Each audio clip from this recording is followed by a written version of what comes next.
Have you ever wondered what kind of person you would have become if your entire life wasn't built around survival? Because the truth is, most of us are not really living anymore. We are recovering just enough to survive the next day.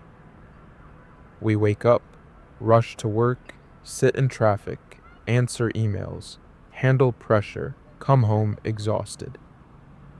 Then we try to recover a little before doing it all again tomorrow. We spend the entire week waiting for the weekend, only to use the weekend recovering from the week. And after a while, even rest stops feeling like living. We were raised inside a culture that glorifies exhaustion.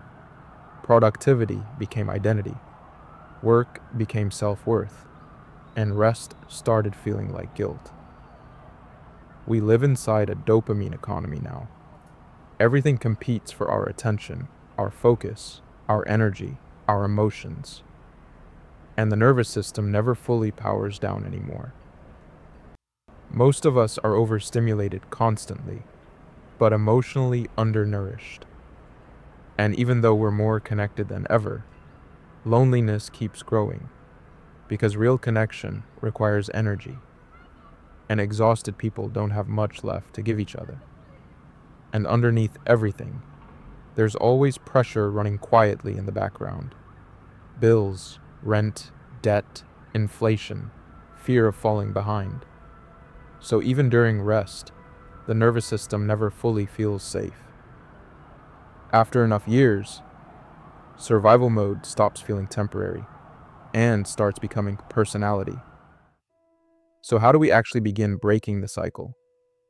Not with fake positivity, not with hustle culture, and not by pretending stress doesn't exist. Real recovery starts when the nervous system finally stops feeling under attack. First, stop treating exhaustion like an achievement.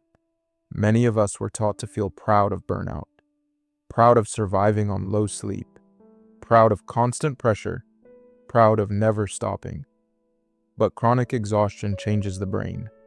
It reduces emotional resilience, impairs focus, increases anxiety, and slowly disconnects us from ourselves. A constantly exhausted nervous system cannot think clearly for long periods of time, and exhausted people become easier to influence because survival mode narrows perception. Rest is not weakness. Rest is maintenance for the human nervous system. Second, create moments where your brain is not consuming anything. The nervous system never gets silence anymore. Music, videos, podcasts, pressure, noise, constant stimulation. From the moment we wake up until the moment we fall asleep. But the brain needs periods of low stimulation to regulate stress properly. Without silence, the nervous system never fully resets. So start small. Drive sometimes without audio.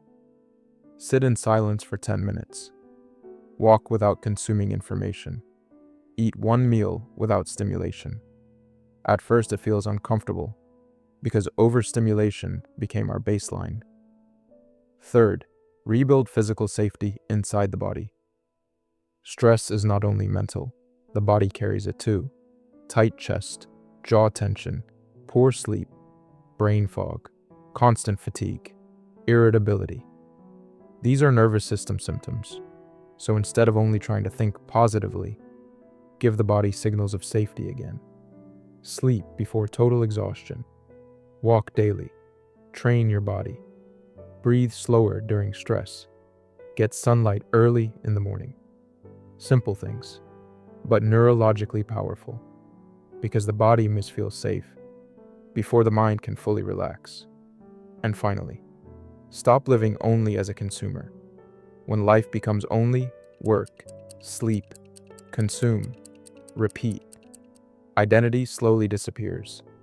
That's why creating something matters psychologically. Building, writing, learning, repairing, creating. Creation reminds the brain, I still exist outside survival mode. And that changes people more than motivation ever will. The system does not fear exhausted people. It fears people who still think clearly, people who still feel deeply, people who still have enough energy to imagine another way to live.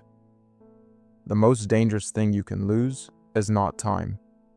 It's the ability to feel alive while time is passing. And if somewhere deep down, you still feel that your life was meant for more than survival, subscribe, because this channel is not here to distract you from reality. It's here to help you see it clearly again.